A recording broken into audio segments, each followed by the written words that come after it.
C'est-à-dire que nous, quand on nous contacte et que quelqu'un nous contacte et nous dit ouais, je veux faire du buzz, etc., ne faites pas de podcast. C'est pas du tout l'objectif. Ça fonctionne?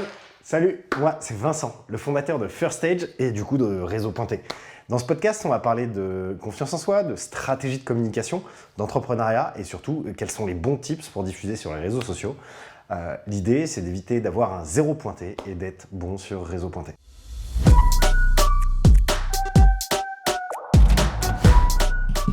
Hello François. Salut, tu vas bien? Bah écoute, nickel, trop content de te rencontrer. Bah pareil. Du coup, un maître du podcast depuis 2017 qui Exactement. passe de l'autre côté du micro. Un papy du podcast, tu peux le dire. Un papy du podcast. T'as pas une ride pourtant. Est-ce que tu peux te présenter et pour ceux qui ne te connaissent pas, expliquer un petit peu ce que tu fais? Ouais. Et puis après, on expliquera pourquoi c'était là et quel est le thème. Carrément. Bah écoute, je suis entrepreneur et podcasteur. J'ai créé mon premier podcast Serial Entrepreneur en 2017. L'idée, c'était que je trouvais à l'époque que les médias traditionnels parlaient souvent des mêmes entrepreneurs, des mêmes startups, des mêmes levées de fonds. Moi, mon objectif, c'était de partir à la rencontre d'entrepreneurs de tous les horizons pour justement montrer toute la diversité de l'entrepreneuriat francophone. Je me suis lancé du jour au lendemain sans trop me poser de questions. J'étais étudiant en alternance. J'avais aucune expertise audio, aucune expérience de podcast. J'avais aucun entrepreneur dans mon entourage, dans mon écosystème. Vraiment, tu vois, le genre de truc complètement aléatoire. Demain, je suis astronaute. Exactement, c'était un peu ça. Je me suis lancé très rapidement en 48-72 heures. J'avais contacté le premier invité. Il m'avait dit oui. J'ai fait les choses à l'envers, c'est-à-dire que j'ai contacté l'invité. Et quand il m'a dit oui, j'ai acheté le matos, etc. J'avais un budget étudiant, donc j'ai acheté un micro à 50 balles sur Amazon, Ouais. etc. Je l'ai connecté à mon ordi. Et c'était parti, l'aventure avait commencé. Donc je fais du podcast depuis 5 ans et au fil des années, on a reçu de plus en plus de demandes entrantes de sociétés qui nous contactaient justement pour faire du podcast. Ok. Et donc on a créé une agence en février 2022, une agence de podcast qui s'appelle Tête de Tigre, exactement, qui est une agence de podcast audio et vidéo. Donc on accompagne des entreprises, des marques et des créateurs entrepreneurs à créer, à développer leur podcast en audio et en vidéo. Ok, stylé. Et donc du coup, comment ça t'est venu de créer derrière tous ces podcasts et les sujets et les invités? La question qui est cachée un peu derrière, tu te doutes bien, c'est la première, c'est podcast effet de mode ou véritable utilité pour les entreprises? Et ben en fait, ça a commencé d'un effet de mode, notamment avec la pandémie où pendant le Covid, on a vu des podcasts se lancer tous les jours, tu vois, sur plein de sujets, entrepreneuriat, mode, marketing, enfin vraiment beaucoup de podcasts se lançaient. Donc ça a démarré d'un effet de mode, mais très vite, les entreprises se sont rendues compte de l'intérêt du format podcast pour créer justement de la notoriété, de la légitimité sur leur sujet d'expertise, sans forcément parler d'eux, tu vois, mais en invitant justement des experts de leur thématique, etc. Donc le podcast, c'est un format super important pour poser la première brique de la création de son propre média, tu vois.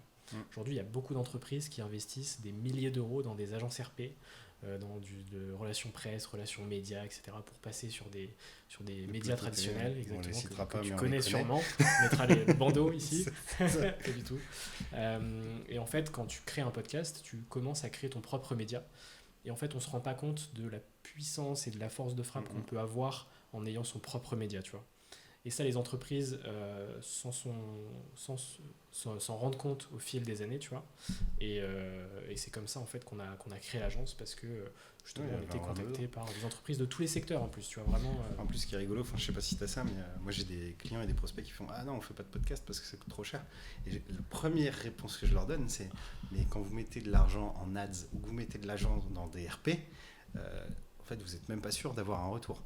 Prenez cet argent, faites des podcasts, en plus ça va vous coûter le même tarif parce que le podcast à produire ça coûte que dalle quand tu es par exemple sur du podcast sonore et vous allez voir l'impact que vous avez. Vous créez votre propre audience et derrière vous allez pouvoir l'exploiter et vous n'allez pas payer pour cette audience experte.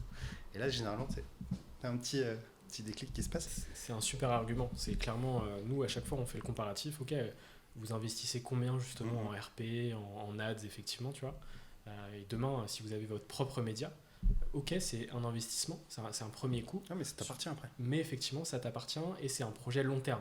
C'est-à-dire que nous, quand on nous contacte et que quelqu'un nous contacte et nous dit ouais, je veux faire du buzz, etc., ne faites pas de podcast. c'est pas du tout l'objectif. Ça fait bien longtemps que si on avait la recette du buzz. Non, un podcast, c'est vraiment un projet long terme. Il faut le voir voilà, sur plusieurs mois, sur plusieurs années. Et pas se dire en 3 semaines, c'est bon, je vais faire 15 000 écoutes, tu vois. Enfin, non, c'est pas du tout la finalité du projet. Ouais, et puis en plus, tu vas déchanter et tu vas vite arrêter. Donc, Clairement, tu vas dire, en fait, je fais 12 écoutes. Bah non, tu vois. dont ma grand-mère et Ouais, la exactement. tante qui est basée en Alsace. Toute ma famille. C'est ça. Et en fait, non, faut pas le voir comme ça. Et du coup, au niveau de la qualité du podcast, un podcast de qualité quand je peux, ou de la régularité sur des choses plus simples. En fait, dans le meilleur des cas, il faut faire les deux. Oui. Forcément, quand on démarre, on va pas directement partir sur une fréquence intense. Tu vois, on va pas partir sur de l'hebdomadaire, par exemple. Mieux vaut commencer avec de la qualité sur une fréquence moins forte, mais quand même une fréquence. Le plus important, tu vois, c'est de donner un rendez-vous, que ce soit hebdo, mensuel, etc., pour justement donner un rendez-vous à ta potentielle audience. Mais effectivement, dans le meilleur des mondes, l'objectif, c'est de créer du contenu de qualité, du contenu récurrent, et de le faire sur plusieurs mois, plusieurs années, pour avoir justement des c'est résultats. quelque chose qu'on voit souvent. Enfin, tu vois, nous, on a un client que je vais pas citer, pour qui on a fait 3 vidéos interviews. Des interviews un peu axées podcast, puisque le but, c'est d'en sortir 20. C'est 20 portraits métiers. Donc ça, c'était la commande initiale. Et en fait, ils ont tellement été dans le perfectionnisme, le détail de ça doit être parfait, très quali, en plus plusieurs caméras, un setup où on avait des lights, le fond, le truc, le machin, que ça a été tellement lourd en prod à mettre qu'on a produit 3 en 6 mois. Parce qu'en face, eux, ils n'avaient pas la bande passante pour gérer le truc. Et la finalité, c'est quoi ? C'est qu'ils se sont retrouvés avec les 3 vidéos, qui est très quali, mais derrière, en fait, on ne produira jamais les 20, parce que ça va prendre trop de temps. Donc là, qu'est-ce qu'on leur a dit ? C'est le client d'ailleurs pour qui on est en train d'enregistrer là, tout à l'heure. Je leur ai dit, écoutez, arrêtez de vouloir partir là-dessus, vous allez vous user en énergie, c'est impossible de produire le truc.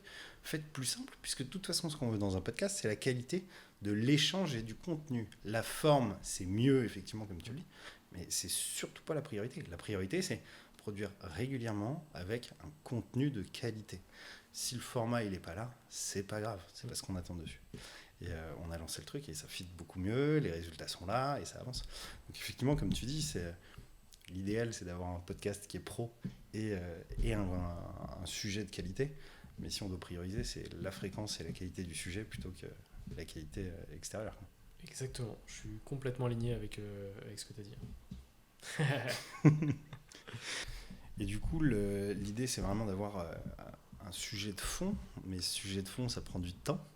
Comment est-ce que tu l'as construit ? Parce que je suppose que tu dois avoir une identité quand tu accompagnes les gens et que tu as cette réflexion. Donc nous, on a une petite idée, mais qu'est-ce que tu conseillerais et comment ça se passe ? Alors effectivement, quand on nous contacte pour créer un podcast, on ne démarre pas par la production et la réalisation. Tu t'imagines bien. Alors on ramène les caméras, les micros et c'est Allez, parti. c'est parti. Non, pas du tout. Quand on démarre un projet de podcast, on va travailler sur l'accompagnement stratégique. L'accompagnement stratégique, c'est déjà dans un premier temps réfléchir ensemble sur l'identité et le positionnement du podcast. Déjà, pourquoi on le fait ? Pourquoi on le fait exactement ? C'est le fameux Start with Why, tu vois, que sur tout projet entrepreneurial. C'est ça, les 5W question, why, exactement. when. Pour tout projet entrepreneurial et pour tout projet global, effectivement, il faut se poser la question du pourquoi. Et donc, on démarre par cette question. Et après, va se suivre toute une série de réflexions sur justement le positionnement, l'écriture du podcast, la trame, le nom, ensuite l'identité graphique, l'identité sonore. Généralement, l'identité graphique et l'identité sonore arrivent à la toute fin, évidemment, puisque on pose vraiment les fondations du podcast dans un premier temps. Et ça, finalement, ça va être un travail d'écriture, de brainstorming, d'échange. Les échanges vont être extrêmement importants pour poser ces fondations. Et quand on aura défini tout ça, effectivement, on passera sur la partie technique, donc l'identité graphique, l'identité sonore. Et ensuite, quelques semaines plus tard, on pourra attaquer la production, la réalisation, post-production, et ensuite la communication, la diffusion, la croissance du podcast. D'ailleurs, dans ta ligne édito, je sais pas toi si c'est comme ça, mais moi, la ligne édito, on l'a vraiment préparée en amont pour aussi savoir qui on allait prendre comme invité. Parce que tu peux vite tomber dans le piège de « Ah, celui-là, je le veux parce qu'il a énormément de followers. » Ouais, mais en fait, il est complètement à côté de la plaque de ta ligne édito. Donc, qu'est-ce que tu veux dire et à qui tu t'adresses ? Ça permet aussi d'aiguiller ta ligne de conduite sur tes invités. Et je pense que c'est vraiment un point, ça, à mettre à l'honneur. Parce que si tu prends n'importe qui, après les gens se disent « Mais ce podcast, il sert à quoi ? Qu'est-ce qu'il y a derrière ? Quelle est l'utilité ?» En fait, ouais, exactement, sur l'aspect stratégique, nous, on intègre aussi le fait justement de réfléchir potentiellement, par exemple sur une première saison de 10 épisodes, de réfléchir soit aux 10 premiers invités, soit aux 10 premiers sujets des épisodes, pour déjà avoir une roadmap potentielle sur le podcast, sur cette première saison, puis effectivement pour avoir un fit sur les différents invités, pour avoir aussi le fait que, est-ce que ces invités sont accessibles, est-ce que c'est faisable de les avoir dans le podcast. Parce que demain, tu vois, il y a quelqu'un qui nous contacte, ouais, je sais pas, en invité on veut Bernard Arnault, tu vois. Non. Tu vois, globalement, à part si tu as des contacts, etc. Tu l'auras pas. Dans un premier temps, il faut que tu arrives à toucher des gens qui sont accessibles, qui sont dans ton réseau, dans ton écosystème. Monter en puissance. Exactement, et monter en puissance. Et c'est pour ça que cette première réflexion de savoir qui sont, entre guillemets, tes 10-15 premiers invités, tes 10-15 premiers sujets, ça va te permettre d'avoir quelque chose de très homogène, entre guillemets, et qui va fitter finalement avec ton projet de podcast. En plus, je sais pas toi, mais nous, ça nous a vachement aidé d'avoir un déroulé qui était clair dans le sujet, parce que quand t'en es un bon exemple, on t'a contacté, tout de suite, tu arrives à t'inscrire dans le truc, tu vois le projet, tu vois la ligne de conduite, et c'est beaucoup plus facile du coup de vous convaincre à participer au podcast et à vous inviter, que quand tu arrives et que tu dis coucou, j'ai fait un podcast, est-ce que tu veux venir? Et là tu fais attends mec, c'est ma visibilité. Alors, ça parle de quoi? C'est ça. Tu peux me montrer 2-3 exemples? Non, effectivement, quand j'ai été contacté, j'ai vu ce que vous avez fait, et puis j'ai vu Valentine Soda aussi, et c'était parti, tu vois. Ah mais ça, Valentine, c'est un amour, franchement. mais ouais, non, c'est super important, et puis ça te permet aussi je trouve, dans les sujets que tu vas aborder, aussi de savoir comment est-ce que tu vas les travailler pour éviter d'avoir des redondances. Nous, je sais qu'il y a des invités que j'aurais personnellement voulu rencontrer, mais où en fait c'est tellement proche d'une autre personnalité que, mis à part à jouer la carte du débat, et ça peut tout à fait être fait, d'ailleurs tu as des podcasts qui sont là-dessus qui fonctionnent très bien, comme Le Crayon, où c'est du débat, mais si tu es dans un podcast d'échange avec un retour d'expertise tel que le tien, c'est vrai que tu dois vraiment faire gaffe à la valeur ajoutée et à qui t'invite. Et ça, je suppose que tu as des méthodes dessus pour aussi aider dans la ligne édito, pour le choix. Mes invités, ce genre de choses. En fait, après, tout va dépendre du sujet du podcast. Tu vois, quand on travaille sur un podcast en marque blanche, l'idée, effectivement, ça va être de définir quelle est la potentielle audience du podcast, voir qui sont les invités qu'on peut connecter aussi. Et après, le premier travail par rapport à ça, ça va être l'entreprise ou le créateur, l'entrepreneur qui va réfléchir sur cette première liste. Ensuite, nous, derrière, on va checker cette liste, on va lui dire ça potentiellement c'est intéressant, ça l'est moins, c'est moins pertinent sur ton podcast, c'est moins faisable en termes d'accessibilité, et après derrière on aura une première liste, tu vois. Généralement on aime bien avoir 15-20 noms, 15-20 sujets, histoire d'être large sur cette première saison, et de se dire ok, ces 10 premiers épisodes on va réussir à les faire, tu vois. Ok, donc tu crées tes questions avant tes invités. Alors, tu les crées pas en fonction de... Alors si, alors tout dépend du podcast, encore une fois, mais on va créer une première base de questions génériques, entre guillemets, pour avoir une trame. C'est soit des questions, soit des sujets, tu vois, juste une trame avec 4-5 points, etc. Et après, effectivement, il y a une partie personnalisation en fonction du sujet ou en fonction de l'invité. Tu trouves la thématique que tu veux aborder. Exactement. Tu trouves l'invité qui répond à cette problématique. C'est ça. Et après, tu travailles un sujet spécifique qui est lié à la problématique avec la personne qui Exactement. Et ça, c'est l'entreprise avec qui on travaille qui va travailler sur ces sujets. Nous, on va l'accompagner justement à prendre telle ou telle direction, mais on va pas faire le travail à sa place. Tu vois, puisque c'est son expertise. On a la même méthode. Exactement. Et au final, le podcast, c'est comme la vidéo, comme toute création de contenu. Finalement, le process, il est exactement le même. Tu commences pas à allumer la caméra, tu commences par écrire sur du papier ou sur un ordinateur. Tu commences par réfléchir, par échanger justement avec d'autres gens pour confronter des idées, confronter des sujets, etc. Et c'est comme ça que tu vas pouvoir prendre une direction et créer un projet, tu vois. Ouais.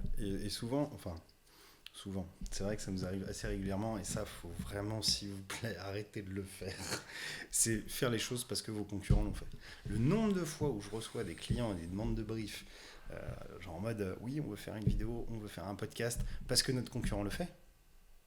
Mais non, ça, c'est pas une bonne raison. Oui, vous avez besoin de faire un podcast, mais virez-moi de votre tête le concurrent qui le fait. Si vous faites le même podcast que le concurrent, il sert à rien, votre podcast. Et ça, c'est vrai que ce soit la vidéo, le podcast, finalement tous les supports de com, faut vraiment arrêter avec il faut qu'on le fasse parce que les autres l'ont fait. Ça, c'est un gros red flag. Et l'autre red flag, c'est de se dire aussi, il n'y a aucun concurrent qui le fait, on va être les premiers à le faire, donc ça va être cool. Ça, tu vois, c'est la même réflexion. Ouais, tu vas être le premier à Être couler. le premier, ça ne sert strictement à rien. Être le premier à se lancer, ça sert strictement à rien. Parce qu'effectivement, derrière, il faut que ce soit pertinent par rapport à ton business, par rapport à ce que tu veux développer sur ton podcast. Mais effectivement, déjà, il faut pas faire des actions en fonction de la concurrence. Déjà, ça, je pense, Mais c'est la ça me base. fait penser à une anecdote. Tu vois, j'ai monté une plateforme d'achat en ligne des services audiovisuels. Mm. La première version, je l'ai sortie en 2017. J'étais le premier. Je me dis, ça va cartonner. Plus gros mur en 12 ans de first stage, plus gros mur que je me suis pris. Pourquoi ? Parce qu'en fait, le marché n'était pas du tout mature. Et quand j'ai proposé le truc, les gens comprenaient même pas à quel problème je répondais. Et donc, tu arrives là et tu fais, en fait, c'est pas bon. On a remanié tout ça, on a refait 5 ans de développement à adapter, à écouter, à tester, à faire des retours, etc. On l'a ressorti en janvier 2022. Bon, là, on n'était plus les premiers. Il y en avait plein d'autres qui étaient en train de se péter les dents comme on se pétait. On est réarrivé, je sais pas, maintenant il y en a 4 ou 5 qui ont ces sorties-là. Sauf que notre produit, il a 5 ans d'avance, puisqu'il a déjà été travaillé. Et donc, du coup, le fait d'avoir été premier à l'époque nous a strictement rien donné. Si ce n'est se prendre un gros mur qui nous a permis de nous reconstruire derrière, c'est tout, quoi. Donc, tu comprends complètement. Très très bien. Ça, tu vois, on dit que les échecs font grandir. Celui-là, il m'a fait grandir. Il m'a fait perdre de la thune, on va se mentir, mais il m'a fait grandir. Parfois, certaines claques, ça t'apporte plus de positif que de négatif. Tu vois. Ouais, après, des fois, t'aimerais bien t'en passer. Mais tu vois, celle-là, la joue, elle a mis longtemps à dégonfler, tu vois. C'est mon côté optimiste. C'est ça, mais c'est le but de ce podcast. Ouais, et par contre, par rapport à la vidéo, toi, je vois que tu fais des podcasts qui sont audio et vidéo. C'est quoi ta reco ? C'est qu'une question de budget ou c'est des outils qui sont différents avec des objectifs différents ? Très simple. Aujourd'hui, le podcast audio, quand tu lances un podcast audio, t'as aucun moyen de devenir viral. Tu démarres sans audience. Tu ne peux pas avoir de viralité sur les plateformes de podcast audio. Il n'y a pas d'algorithme. Genre Spotify, tu peux pas... Il n'y a pas d'algorithme. Ok. Pour trouver un podcast, tu dois rechercher le podcast. Tu as des classements, mais sur les classements, c'est que des gros podcasts. Sur Apple, pareil. Okay. C'est des plateformes très très vintage. T'es pas poussé, genre comme les apps dans Apple Apps. T'as pas de scroll infini, de machin, ce que potentiellement tu pourrais avoir dans les prochains mois. On espère, Spotify, s'il te plaît, d'avoir un algorithme, tu vois, pour découvrir de nouveaux podcasts. Mais du coup, quand tu crées un nouveau podcast audio, t'as pas de viralité. Donc c'est ça, nous, notre point de départ sur lequel... En plus, t'as même pas de réseau social pour les diffuser, les podcasts. Non, et puis même si on avait, personne ne serait dessus. Non, mais ce qui est dingue, c'est que le podcast, ça fait des années que ça fonctionne. Tu prends LinkedIn, tu ne peux pas mettre un son sur LinkedIn. Mais obligé en termes d'innovation produit... on parle de la messagerie, de LinkedIn, et du système d'archivage. T'es là, tu fais... Non, et du coup, comme sur LinkedIn, les plateformes audio ne font pas évoluer leurs produits sur les podcasts. Pourtant, il y a de l'investissement, hein, mais derrière, le produit n'évolue pas. On espère que ça va évoluer. Mais tout ça pour dire que nous, on est parti de ce principe-là dès 2018. On s'est mis dans le podcast vidéo dès 2018 en se disant ok, on ne peut pas être viral en audio, donc on va apporter de la vidéo pour avoir ce côté viral. Donc sur les différents réseaux sociaux, donc Instagram, Reels, TikTok, YouTube Shorts, etc. Et l'autre côté de l'intérêt du podcast vidéo, c'est que tu vas atteindre une nouvelle audience. C'est-à-dire qu'il y a beaucoup de gens aujourd'hui qui n'écoutent pas du tout de podcast audio et qui vont regarder leur podcast en vidéo sur YouTube ou sur d'autres plateformes, etc. Je suis le premier à le faire. Et je te jure, tu n'es pas seul. C'est un truc de fou. C'est-à-dire qu'aujourd'hui, je ne sais plus quelle est la part de Français qui écoutent des podcasts. Je crois qu'on est autour de 30%. C'est bon, quand même. Et dans les 70% restants qui n'écoutent pas du tout de podcast, il y en a 30% qui n'ont jamais entendu parler du mot podcast. Okay. Donc on est encore sur un format de niche, le podcast audio. Et donc en intégrant la vidéo, tu t'ouvres une audience extrêmement grande, beaucoup plus diverse et variée. Et donc avec la vidéo, tu gagnes en viralité, tu gagnes en termes d'ouverture d'audience. Et donc on s'est lancé dès 2018. Et c'est pour ça que pour nous, ça a été très naturel, quand on a monté l'agence, de se positionner en tant qu'agence de podcast vidéo. À chaque fois, évidemment, on recommande de créer le podcast en vidéo, parce que ça aura beaucoup plus de puissance, ça aura beaucoup plus de force de frappe qu'un podcast qui sera disponible qu'uniquement en audio, tu vois. Et puis après, tu as aussi un côté qui est... Enfin, en tout cas, je parle en mon nom personnel, mais j'arrive pas à me concentrer quand j'écoute. C'est-à-dire que je suis... Vraiment, le fait de voir, tu vois, la personne, tu vois sa personnalité, tu vois son expression, Je trouve que tu as énormément de communication qui passe aussi par le corps, hein, c'est pour ça que la PNL existe. Mais quand j'écoute à l'audio, je n'arrive pas à rentrer, tu vois, dans le sujet. Et dès que ça commence à devenir un peu technique, un peu complexe, en fait, je le prends comme de la musique. Tu vois, j'arrive pas à me concentrer sur la réflexion qui est dedans. Donc, après, c'est mon a priori, mais... Et attention, il y a 2 teams. Il y a effectivement cette team de gens qui regardent uniquement des podcasts en vidéo. Et franchement, ils sont vraiment nombreux. Moi, j'ai eu plein de messages quand on a lancé des podcasts vidéo. Ah ouais, super, que ce soit disponible en vidéo et tout. Et par contre, il y a une autre team qui, même quand le podcast est disponible en vidéo, ils vont juste l'écouter en audio parce que quand ils écoutent des podcasts, ils font autre chose. Ils sont dans les transports, ils font du sport, ils font la cuisine. J'ai énormément de potes qui écoutent des podcasts dans les transports en commun et dans la bagnole. Et moi, j'ai des gens qui m'ont dit, moi, la vidéo, je m'en fous, tu vois, uniquement en audio. Mais justement, la vidéo permet de s'ouvrir à des spectres beaucoup plus larges. Et c'est pour ça qu'on l'a intégré très rapidement. Après, je te dis ça, j'ai monté une agence audiovisuelle et pas une agence de radio. Donc tu partais avec un biais cognitif qui était pas complètement... C'est incroyable ton truc là. T'as pas d'algo qui pousse les... C'est un truc de fou et à chaque fois je le répète. C'est vraiment... quand tu crées un podcast audio et que tu as déjà une audience, ça peut fonctionner. Mais quand tu pars de zéro, que tu n'as pas de budget d'ads, etc. pour promouvoir ce podcast, t'es mort. Tu as très peu de chances de réussir. Donc je dis ça, pourtant on s'est lancé en full audio de fin 2017. Mais le marché était très petit en 2017. Aujourd'hui, sur les podcasts entrepreneuriat... donc en fait, c'est même pas un bon biais de dire à ton client, si ton budget il est petit, fais de l'audio, parce qu'en fait, il aura aucune visibilité. Et nous, on va privilégier les projets de podcast vidéo, parce que c'est vraiment ces projets-là sur lesquels on pense qu'il y a du potentiel, tu vois. Donc, puis tu as de la viralité, tu vois le truc, tu peux plus facilement le relier, tu peux le mettre sur ton site internet. Exactement. Puis il y avait aussi une partie visibilité, c'est-à-dire qu'entre une petite ligne qui est l'épaisseur d'une bande son et un gros encart de la vidéo, c'est clair que quand tu parcours un feed, tu vas avoir plus souvent tendance à t'arrêter sur une vidéo que sur une petite ligne qui ressemble à rien où tu vois pas le contenu. C'est aussi la problématique des podcasts audio, c'est que sur la communication, généralement sur les podcasts audio, tu vois des audiogrammes, tu vois des trucs avec une petite bande là qui effectivement tu vas pas cliquer dessus, c'est pas très sexy. Et même les algorithmes, genre l'algorithme de LinkedIn, ce contenu-là, il le dégage. Tu vois. Donc en fait, tu as effectivement un intérêt de fou à utiliser la vidéo sur ton podcast. Et bon, là, tu l'as bien compris, puisqu'on a 2 caméras qui nous filment. Donc toi, ta reco, c'est de favoriser la vidéo.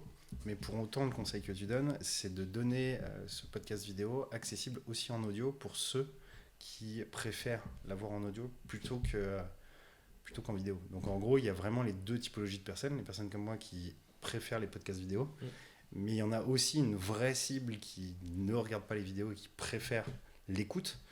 Donc ton conseil, c'est on produit en vidéo, on fait un export pour le rendre disponible en audio et on favorise notre communication pour la viralité sur la base de la vidéo et pas sur la base de l'audio. Exactement. Et en fait, l'idée, c'est effectivement de le rendre le plus accessible possible. Donc à ces 2 teams d'auditeurs et de gens qui regardent des podcasts. Et tu vois, ça, Spotify l'a bien compris, puisque c'est la première plateforme à avoir intégré le fait que tu as des podcasts vidéo sur Spotify et des podcasts audio. Ils ont lancé des podcasts vidéo en septembre 2022 en France, notamment en finançant et en produisant des gros créateurs de contenu comme Lena Situation ou Tony Parker, qui n'est pas un créateur, qui est une légende. Tu serais pas un petit peu fan de basket, toi? Même pas du tout. Tu vas bien t'entendre. Même pas, mais tu vois, ils ont produit podcast de Tony Parker, etc. Et donc, ils ont lancé justement une vague de podcasts vidéo sur Spotify en lançant leurs fonctionnalités. Ce qui a démocratisé aussi l'usage du podcast vidéo. Et donc, ce qui est assez cool, c'est qu'aujourd'hui, la personne qui est sur Spotify, je ne suis pas du tout sponsorisé par Spotify, mais n'hésitez pas. C'est ça. Ils sont où les sous-sous? Mais du coup, la personne qui lance Spotify, son podcast vidéo, aussi bien elle peut le voir en vidéo que si elle le met dans sa poche, elle aura l'audio aussi, tu vois. Donc c'est ça, je pense, la dynamique des plateformes sur les prochains mois, les prochaines années, c'est qu'on aura les 2 formats, tu vois. Quelqu'un qui pourra écouter ou regarder, ce sera la même chose, ce sera sur la même plateforme et ça conviendra à tout le monde. C'est ça le principal, tu vois. Et du coup, sur les podcasts, tu vas avoir plusieurs intérêts. Je sais que tu en as beaucoup des clients qui demandent des podcasts pour de la visibilité en vue de gagner en notoriété et récupérer des clients. Dans notre cas de figure, on a fait des podcasts parce que moi, je voulais rencontrer des personnes pour évoluer en compétences et partager vos expériences. Donc là, pour le coup, on n'est dans aucun objectif. Et c'est très personnel et on se le permet aussi parce que c'est notre cœur de métier. Donc ça ne nous coûte pas à produire, sinon on ne le ferait pas. Mais il y a aussi un autre biais qui est possible, et ça, c'est ce que tu vas nous expliquer, c'est de monétiser ton podcast. Exactement. En tant que créateur du coup de podcast, tu peux monétiser ton podcast. Alors, il faut avoir une certaine audience. Il faut avoir une certaine expérience aussi. Quand tu dis certaine audience, c'est à partir de combien à peu près? Franchement, tout dépend. Moi, je connais des podcasts qui sont monétisables à partir de 1000 écoutes par mois. Tu vois. En fait, tout dépend la qualité de l'audience. Et en abonnés, aussi. c'est quoi l'équivalent à peu près? En termes d'abonnés, ouais. C'est très difficile les abonnés sur les plateformes. Okay. Ça ne veut pas dire grand-chose. Tu vois. Okay. En fait, aujourd'hui, c'est vraiment la qualité et l'engagement de ton audience qui va définir potentiellement tes aspects de monétisation. Okay. Comme potentiellement un YouTuber qui serait suivi par genre 2000 personnes et qui serait plus bankable d'un point de vue monétisation qu'un TikToker qui a 100 000 abonnés. Tu vois. Donc pour revenir à l'aspect monétisation sur le podcast... C'est clair que quand tu vois les vidéos TikTok où tu as les nanas qui sont en bikini, je sais pas trop ce qu'elles vont te dire dans un podcast. Mais... Alors, il y a une diversité de contenu sur TikTok aujourd'hui, tu vois, un peu plus large, mais effectivement, en fait, c'est un réseau où l'audience vaut beaucoup moins qu'une audience YouTube, audience Instagram. Donc pour revenir au podcast, on est effectivement sur une audience qui est plus intimiste, qui a plus de valeur aussi. Et donc il n'y a pas de minimum d'abonnés, d'écoutes, etc. Enfin tout dépend. Il vaut mieux 1000 fidèles plutôt que Exactement. 100 000 qui t'écoutent pas. Mais... Et moi, pour te donner un exemple très concret, sur Serial Entrepreneur, on a plusieurs aspects de monétisation. Okay.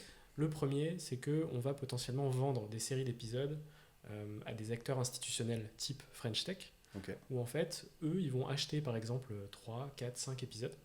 Ils vont inviter des entrepreneurs de leur écosystème pour promouvoir une dynamique locale, nationale. Eux, ça va être parfait parce que justement, ça va promouvoir leur écosystème. Ils vont aussi pouvoir inviter des entrepreneurs, donc les entrepreneurs vont être contents d'être mis en valeur grâce à cet écosystème. Et ils vont pouvoir passer dans un podcast où potentiellement, ils n'auraient pas forcément pu sans cette connexion. Tu vois. Donc ça, c'est notre premier axe. Notre deuxième axe, ça va être du sponsoring classique. Okay. Donc, par exemple, comme pour YouTube, au final, une marque qui va nous contacter, un produit dédié aux entrepreneurs qui va nous contacter, qui va nous dire je veux vous sponsoriser 1 mois, 2 mois, 3 mois, etc. Ça, c'est le deuxième axe de sponsoring. Et le troisième axe, ça va être toutes les publicités natives sur les podcasts. Okay. Donc qui s'intègrent en pré-roll, mid-roll et post-roll sur l'épisode. Et après, via les réseaux sociaux, donc tu vois le programme de monétisation TikTok, le programme de monétisation YouTube. Donc en fait, ces 3 axes de monétisation font que un podcast peut générer de l'argent, tu vois. Okay. Et donc après, effectivement, ça c'est notre modèle, mais des modèles de monétisation sur les podcasts, c'est quelque chose de très récent en France. Ça existe depuis bien évidemment plus longtemps aux États-Unis, mais c'est des choses sur lesquelles il faut encore tester, tu vois. Nous, on n'hésite pas à tester des nouveaux formats de monétisation. Ce qui est intéressant, c'est qu'on n'a pas véritablement de référentiel. Et tu as testé les types jars, genre ceux qui sont... Tu prends par exemple Vimeo. Si tu veux accéder au contenu, tu dois payer avec ta carte pour le déverrouiller. Ouais. Ça fonctionne. C'est quoi ta vision là-dessus? Parce que nous, on s'est posé les questions... Sur du contenu payant, du coup, tu veux dire? Ouais. C'est quelque chose que Spotify a lancé. Tu vois, encore une fois, c'est quand même un acteur qui innove sur les podcasts. Et du coup, effectivement, tu peux rendre des épisodes payants. Et les gens qui y ont accès vont... alors, je crois que c'est pas achat unique de l'épisode, mais plutôt un abonnement mensuel. Tu vois. Et tu auras un abonnement pro au podcast. Tu vas payer, je sais pas, 4 € par mois, 3 € par mois. Et tu vas pouvoir avoir accès à ce contenu exclusif. Okay. Donc potentiellement, ce qui pourrait être intéressant dans ce contenu exclusif, c'est du contenu un peu backstage sur un podcast. Des conversations un peu off, mais pas trop off non plus. Il y a des sujets dont on n'a pas parlé. Exactement. Mais qui seraient pertinentes pour du contenu premium, entre guillemets. Donc ça, quitte à partir même sur tu as le même sujet du podcast initial, mais dans une version qui est beaucoup plus technique et complexe et experte. Exactement. Nichée pour une cible, en fait. Exactement. Comme ça, tu rends... t'as ton tofu Ouais. pour ton podcast public et ton beau fou avec un accès payant et quelque chose de beaucoup plus expert. Donc ça, c'est un modèle que j'ai pas encore testé, Ok. mais je suis convaincu que c'est quelque chose qu'on va de plus en plus voir. Après, la problématique, c'est aujourd'hui, on a beaucoup d'abonnements. On a déjà trop d'abonnements. Ouais. Et donc, est-ce qu'on est prêt à rajouter des abonnements podcast de 3-4 euros Que tu connais pour pas du réellement. contenu premium? Ce serait vraiment ton audience hardcore, entre guillemets, qui serait vraiment fan de ton contenu. C'est ça. Et puis après, tu te retrouves dans une problématique d'utilité parce que Ouais. récupérer 4 balles sur, allez, on va Oui. dire, il y en a 1 sur 50 Voilà. qui va y accepter, tu te fais 200 euros par mois, tu es là, tu fais. Voilà. Beaucoup Est-ce d'emmerde que ça a avec lui. véritablement un intérêt versus les autres aspects de monétisation dont j'ai parlé? Ouais, mais c'est exactement pour ça que je me pose la question. En plus, tu as une autre problématique qui est que, comme tu le rends privé, bah, tu t'auto-tires une balle dans le pied pour ta propre visibilité, puisque du coup, il n'est pas accessible, donc tu communiques pas dessus. Donc c'est vrai que ça, c'est un type de monétisation que j'ai pas testé et je sais pas trop si on va la. Et après, c'est aussi une différence culturelle, entre guillemets, parce que c'est quelque chose, je pense, très développé aux États-Unis. Ok. Le fait de pouvoir payer pour avoir accès à du contenu. En France, je pense qu'on n'est pas encore trop prêt pour ça. Aux États-Unis, tu payes pour aller au chiottes déjà, donc c'est qu'il y a un problème. Et tu payes pour avoir du pain à table. Il y a un autre problème. Ouais, c'est clair. Et tu vois, on a des plateformes comme Patreon, etc., qui permettent déjà ce genre de financement, mais qui sont pas non plus ultra développés en France. Je connais pas beaucoup de créateurs qui sont financés uniquement via de la donation. Ouais. Je connaissais un podcast qui s'appelait Nouvelle École en 2016-2017, qui à l'époque se finançait uniquement sur du Patreon. Ok. Et je crois qu'il générait 4 à 5 000 euros par mois de donations mensuelles. Ok. Et tu vois, c'était les prémices de ce modèle-là. Et ça fonctionnait pour lui. Donc je pense que ça peut marcher, tu vois, ça peut être pertinent. En fait, je pense qu'il faut vraiment être dans du beau fou pour que ça fonctionne. Ouais. Parce que si tu es sur des contenus et des réflexions relativement génériques qui est accessible de tous, les gens ils vont pas payer. Ils trouveront le contenu ailleurs gratos. Donc, mais ok. Donc toi, ta reco, c'est la monétisation par du sponsoring, l'intégration de publicité en coupure pub classique comme tu le vois à la télé. Et le troisième qui est le premier, c'était. Alors nous, c'est très particulier. Ah oui, c'est puisque vendre on l'accès vend- au podcast. On vend des séries d'épisodes à des acteurs institutionnels type French Tech, mais parce que c'est très relié à nos sujets d'expertise sur le podcast. On parle d'entrepreneuriat, évidemment, Ouais, mais on va par matcher exemple, avec des acteurs qui font de l'entrepreneuriat, tu vois. Ouais, tu peux le faire. Je parle tout le temps de bouffe parce que j'adore la cuisine, comme tu peux le comprendre. Et t'es cuisinier, tu te fais un podcast sur la cuisine, tu peux proposer ça à des AOP et faire intervenir des fromagers qui vont te parler de la table de chef, du truc, du machin. Exactement. Ok, c'est pas con. Je vais regarder. Bah, en fait, tu sais quoi, je vais t'envoyer une facture. Et du coup, généralement, tout ça, parce que nous, on en parle tous les deux, tu fais des podcasts, on fait des podcasts, c'est tous les deux nos cœurs de métier. Donc, c'est assez simple, tu vois, pour nous, et c'est rapide. Mais l'envers du décor, la réalité, je pense qu'il y a beaucoup de gens qui ne se rendent pas compte du temps que ça prend. Est-ce que tu peux nous parler un petit peu justement de toute cette énergie, du temps et du coût que ça représente et pourquoi c'est pertinent de passer par une agence pour pouvoir le réaliser? L'intérêt de passer par une agence, c'est vraiment d'avoir quelque chose de clé en main. C'est-à-dire que nous, nos clients, l'objectif, c'est qu'ils s'assoient sur une chaise, ils font leur interview et c'est tout. C'est-à-dire qu'on s'occupe du reste. On s'occupe de la production, de la réalisation, de la post-production, de la communication et de la croissance de leur podcast à travers la création d'extraits pour les réseaux sociaux. Et on leur fournit toute une communication clé en main. Donc c'est vraiment, tu vois... En plus, tu les accompagnes avec l'expertise. Exactement. Plus loin, parce que toi, tu en as déjà Bien fait, sûr. donc tu n'es pas dans du test and learn. Exactement. Et parfois, tu vois, on a aussi des typologies de créateurs qui ont déjà leur podcast en audio, potentiellement des podcasts qui génèrent déjà des centaines de milliers, voire des millions d'écoutes, qui viennent nous voir parce que justement, ils veulent passer le cap de la vidéo, mais ils veulent pas gérer ça parce que c'est... Voilà, on en a une qui nous a fait cette demande. Elle a quasiment 30 000 écoutes sur chaque podcast et elle a réussi à bien monétiser, elle, pour le coup, parce que l'accès est payant à ses podcasts. Après, elle est experte vraiment sur un sujet. Et du coup, ça lui a permis de générer du cash. Et du coup, elle nous a contacté pour qu'on filme les podcasts et qu'on les monte, pour monter en gamme, qu'elle s'étende plus et qu'on l'accompagne aussi sur une stratégie vraiment de diffusion du podcast pour le rendre viral. Parce qu'effectivement, tu peux attendre de façon classique que le podcast se viralise et que tu gagnes en audience. Il ne faut pas oublier que c'est un outil marketing. Et donc, du coup, la personne, elle est aussi venue vers nous pour qu'on s'occupe de sa stratégie de promotion et de diffusion du podcast, comme une vraie agence de pub, en fait, qu'on est.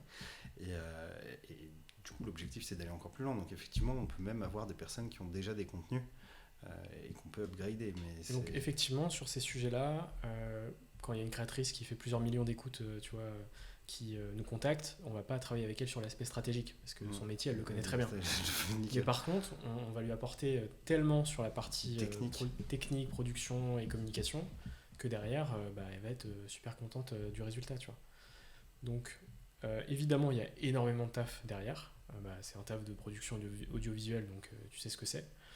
Nous, derrière, on est bien processé aussi, donc on s'est livré dans des temps assez restreints et réduits, tu vois, pour aller vite dans nos projets.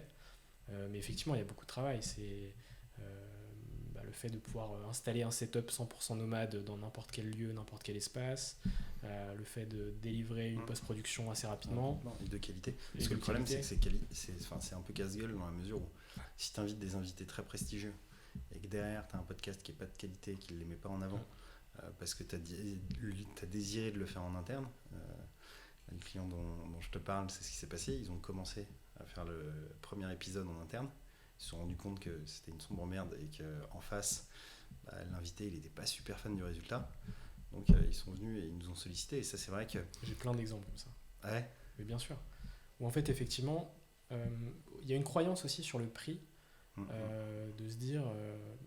ça va être pas cher. Et puis le fait maison. Moi, combien de clients ont commencé leur podcast Je vais poser un iPhone, c'est ça. Et je vais avoir un très bon rendu. Et c'est mon alternant qui va le monter.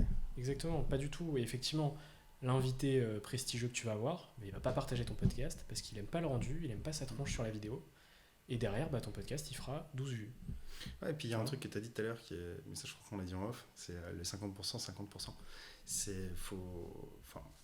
Inviter quelqu'un et poser les questions et avoir un échange qui paraît fluide sur un sujet d'expertise, faut déjà être à l'aise à l'oral, faut avoir une personnalité qui est très sociale et très sociable aussi, parce que sinon en fait tu te retrouves à échanger avec quelqu'un où en fait si c'est ton alternante qui connaît pas le taf, qui est pas encore bien dans ses bottes, qui est impressionné par l'invité qui va y avoir en face, tu vas te retrouver avec une qualité moindre en face, et il faut vraiment réfléchir aussi à qui est ton speaker. Qui va être le mec qui accueille ton invité. Ouais, et puis après il y a des alternants très chauds aussi, qui sont capables aussi, tu vois, de délivrer sur un podcast et tout. Là, celui qui va nous rejoindre dans septembre, je sais pas qui va apprendre à l'autre, tu vois, je pense que... et c'est bien quand c'est comme ça, tu vois. Mais pour revenir sur le sujet, effectivement on a eu, tu vois, des entreprises qui au final se rendent compte que c'est un peu plus élevé que leurs attentes. Du coup ils vont le mettre en interne.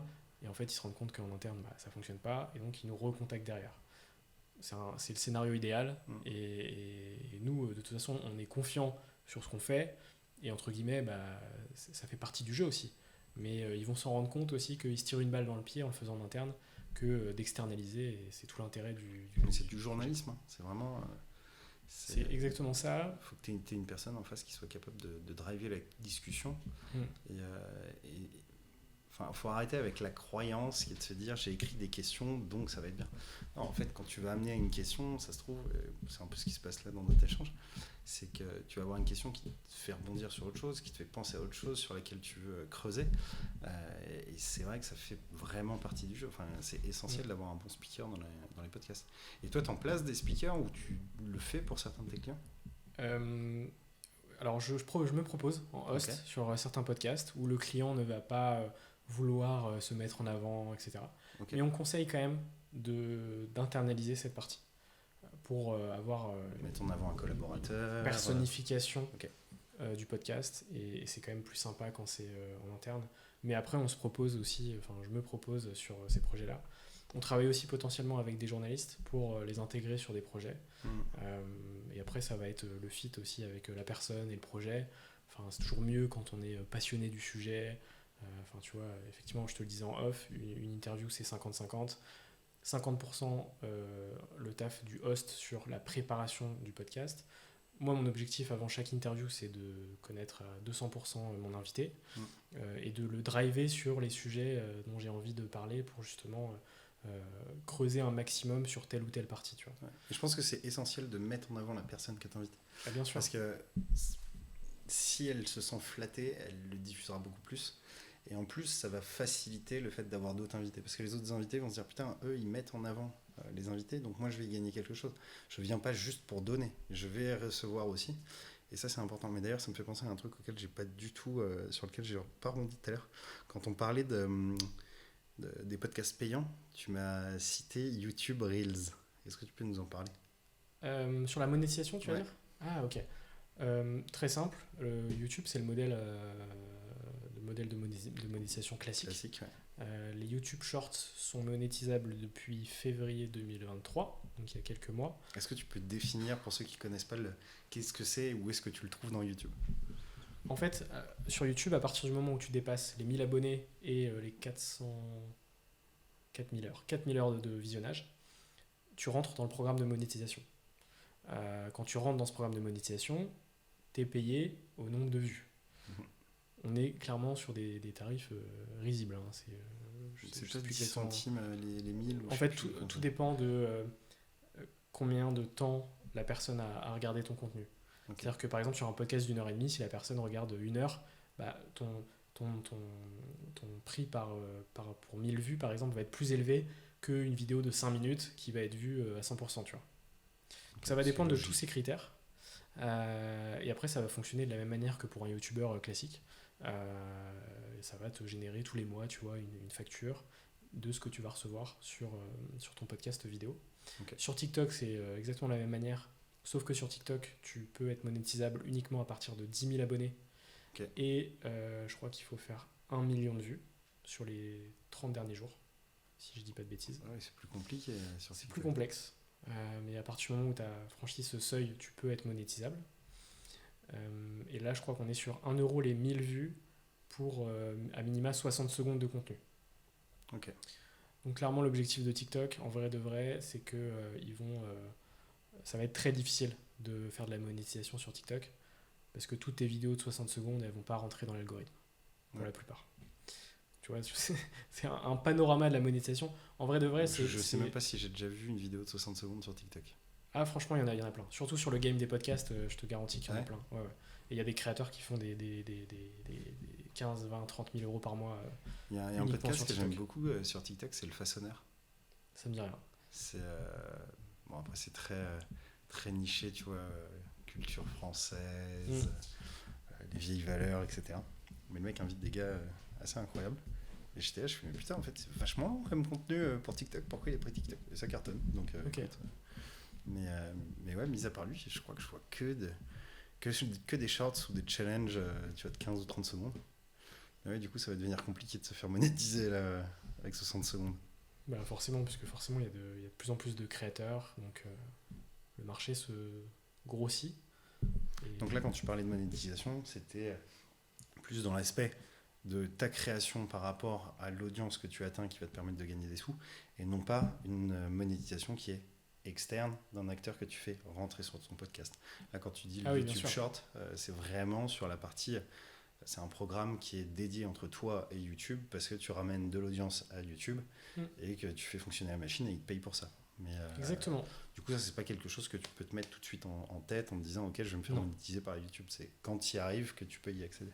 Exactement. C'est exactement le même business que les YouTubeurs qui sont full-time sur YouTube.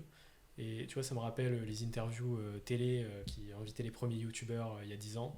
Comment est-ce que vous gagnez votre vie? Bah, tu vois, c'est exactement la même réponse. Bah, via le programme de monétisation YouTube, via les sponsors. C'est exactement le même modèle, sauf qu'on est sur un contenu un peu plus hybride, on va dire. T'en as un, c'est un génie, je pense que tu le connais. C'est le YouTuber qui teste des produits. Et qui fait des critiques mais toujours rigolote, et en plus le mec il lui arrive que des conneries, et lui il est très très fort parce qu'il se fait payer pour rentrer les produits qu'il va tester, et en plus il se fait payer par YouTube parce qu'il a une audience qui est monstrueuse, donc là c'est gagnant-gagnant. Mais effectivement, avant de tomber dans ces catégories là, il va falloir bosser. Exactement, il y a beaucoup de travail, il y a des années de taf derrière, donc il faut pas arriver et se dire tiens, je vais direct monétiser mon contenu sur YouTube. Non, tu gagneras rien du tout.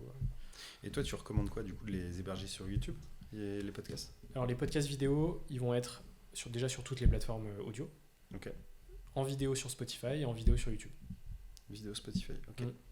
Et tu arrives à faire des ponts pour ramener une audience de l'un à l'autre? Comment est-ce que tu communiques dessus pour développer la visibilité? En fait, il y aura des audiences un peu sur toutes les plateformes. Ok. Nous, je sais qu'on a une grosse audience sur Spotify, une grosse audience sur Apple, une audience un peu moins forte sur YouTube, une grosse audience sur TikTok. Enfin, en fait, tu vas pas avoir la même personne sur ces différentes plateformes. Ok. Moi, quand je discute avec des gens qui écoutent des podcasts, Celui qui écoute à un endroit, il ne veut pas écouter à un autre. clairement, j'ai quelqu'un qui va écouter sur Spotify, sur Pocket Cast, sur Apple, sur YouTube. Enfin, à chaque fois, c'est des audiences différentes. Donc, effectivement, ton audience, elle est split. Au lieu d'avoir 100 000 abonnés sur une plateforme, tu vas avoir 10 000 par là, 10 000 par là, etc. Mais après, entre guillemets, tu t'en fous, puisque cette Tu m'as audience-là... parlé de tout le monde sauf de Deezer. Oui, c'est vrai. Je t'avoue que Deezer, ils font rien pour les podcasts, donc je vais pas... Ah, et tu peux pas mettre de podcast sur Deezer? Si, ils ont des podcasts sur Deezer, mais c'est un flux RSS classique, rien d'innovant, de différenciant versus Spotify. les autres plateformes. Donc, Je pense qu'on va enfoncer une porte ouverte puisqu'on connaît la réponse tous les deux, mais ça peut intéresser certaines personnes. Parce que j'ai notamment un client qui m'a dit « Ah bon, mais on peut mettre des podcasts sur Spotify, c'est pas que des artistes. » Est-ce que tu peux nous expliquer un petit peu ce process et dire comment est-ce qu'on arrive, une fois qu'on a notre contenu, ça y est, on a notre fichier MP3, comment est-ce qu'on le met sur Spotify? Ou MP4. Comment est-ce qu'on le met sur Spotify? En fait, aujourd'hui, pour publier un podcast sur toutes les plateformes, tu as des hébergeurs. Des hébergeurs, pour en nommer plusieurs, tu as Acast, Spotify for Podcasters qui s'appelait avant Encore. Tu as Ocha en France. Enfin, tu en as plusieurs, tu en as une quinzaine, vingtaine, trentaine même d'hébergeurs de podcasts. On mettra les liens. Si tu mettras 40 liens en description. C'est ça. Non. Et donc, pour publier sur Spotify, donc tu peux utiliser un de ces hébergeurs.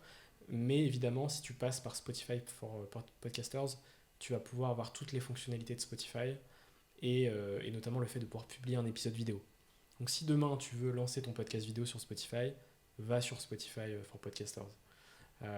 Et après, toutes les plateformes ont des fonctionnalités globalement similaires, mais parfois avec des petites différences. Ce qu'il faut comprendre, c'est que tu ne te connectes pas à ton compte Spotify en allant le déposer à un endroit. Tu dois l'héberger ailleurs et driver ta visibilité depuis Spotify. En fait, sur ces plateformes-là, tu uploads ton fichier, tu appuies sur publier. Donc, avant ça, tu mets la description, le titre, les paramètres, etc. Tu appuies sur publier et ça diffuse sur toutes les plateformes. Avant ça, évidemment, quand tu set-up ton podcast sur cette plateforme, tu vas paramétrer ton flux RSS. En fait, un podcast, c'est un flux RSS, tout simplement. Tu vois. À l'ancienne, ce flux RSS, il va être connecté sur toutes les plateformes. Donc, quand tu t'inscris sur ces plateformes, tu vas paramétrer ton flux RSS pour qu'il aille sur toutes les plateformes. À partir du moment où c'est fait, tu n'as plus à le faire. Et ton podcast est disponible partout. Et généralement, c'est à cette étape que tes clients disent comment on fait? Bah attends, faut passer par une agence. Non, mais c'est vrai, c'est-à-dire que effectivement, le contenu, tu peux le faire en interne. Mais si tu commences à vouloir avoir des objectifs et des résultats, tu es un peu bloqué de passer par une agence parce qu'il y a tellement de paramètres à prendre en considération que tu vas pas atteindre tes objectifs. Sinon. Et puis c'est du temps. Donc ce temps-là, forcément, parfois ces entreprises ne l'ont pas pour le faire, à part s'il y a un gros pôle de communication, et encore, même quand il y a des gros pôles de communication, parfois il y a tellement de sujets que c'est compliqué de déléguer cette partie-là. Et donc effectivement, le fait d'externaliser, tout est géré, tout est clé en main. Le côté clé en main, tu vois, il est hyper important. C'est vraiment de leur dire, ok, gagner de la bande passante, vous nous donnez ce projet, on vous accompagne à aller vite, à bien le faire, et derrière, vous serez tranquille. Et petit mot pour la fin, si tu as un conseil ou toi, ta vision de l'évolution du podcast pour la communication interne et externe des entreprises. Très bonne question. Je pense évidemment que mon premier conseil, c'est effectivement de se lancer dans du podcast vidéo, de bien comprendre son why avant de se lancer, de ne pas se lancer parce qu'il y a la fame des podcasts, parce que le marché des podcasts en France est en totale explosion. Mais il ne faut pas se lancer pour se lancer. Il ne faut pas le voir comme un projet court terme. Il faut vraiment avoir cette vision long terme de se dire, si on monte un podcast, c'est la première brique de notre média en interne, qui aura beaucoup plus de puissance que, je sais pas, un court passage de 3 minutes sur une chaîne de télé obscure, enfin tu vois, dans laquelle tu auras dépensé peut-être plusieurs milliers d'euros de RP, tu connais. Et donc effectivement, c'est une première brique de ton média, et il faut vraiment voir comme un projet long terme. Donc mon conseil, c'est vision long terme, podcast vidéo, et évidemment le why et toute la partie stratégique qui est ultra importante, qui est primordiale pour avoir un podcast qui va réussir dans le temps. Bah écoute, merci François. Merci à toi.